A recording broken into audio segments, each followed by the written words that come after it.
What's up, everyone? Welcome to the Power Play with CJ. Today we're going to focus in on the Pittsburgh Penguins re-signing of getting Malkin to an 8-year extension worth $76 million for, was it $9.6 million per year?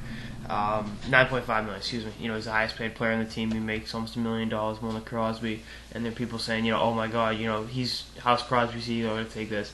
The Pittsburgh Penguins run a class organization, except, sans the fact they employ Matt Cook, but the Boston Bruins in the 80s and 90s held themselves hostage by the Ray Bork rule, which was Ray Bork made X amount, no one makes more. Good on Ray Shero and ownership to say, we got to do what we can to pay for our stars. And I think Gino would easily gotten $10 million on the open market. He's that good of a player. I think had he not signed, I think Shero would have looked to do what he did with Jordan Staal and try to facilitate for a major package. Now with Letang's contract being up and number 58 being a finals for the Norris Trophy, that could happen with Letang. We'll see what happens, but I'm not totally sure a deal gets done with Letang. But from the Penguins' perspective, you got to do what it takes to keep your stars. You can always say, it's X amount of cap room tied up in Crosby and Malkin, but the bottom line is, you're going to win with those guys. Those are the guys you drafted, you've developed, and have taken you to the promised land before. You're counting on them to be there, and be guys that are going to contribute, consistently for you. And when you've got the two of them combined for 3 scoring titles, 2 MVPs. They're the 2 most dynamic players in the game. Now, were they bottlenecks for the Boston Bruins? Yes. And on a side note, I think the Penguins made a great move re-signing Danny Bilesma.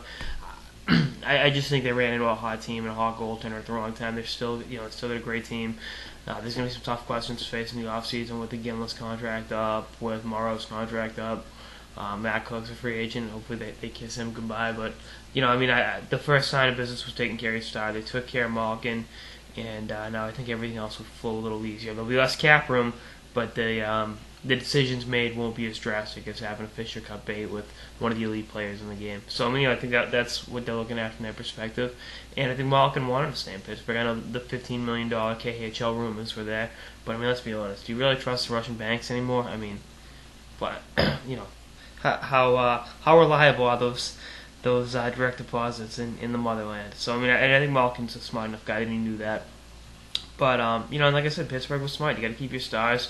You look at what Nashville did with losing Ryan Suter. Malkin's exponentially better than Suter, all due respect to the former Wisconsin Badger. But losing him really a guy that they drafted, developed, and kept in the organization. Now that he went to greener pastures, it's like, what do we do now?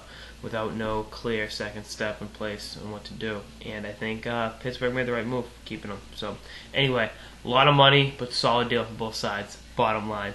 That's all this episode of the Power Play with CJ. Stay tuned for more episodes throughout the finals and beyond. Later, guys.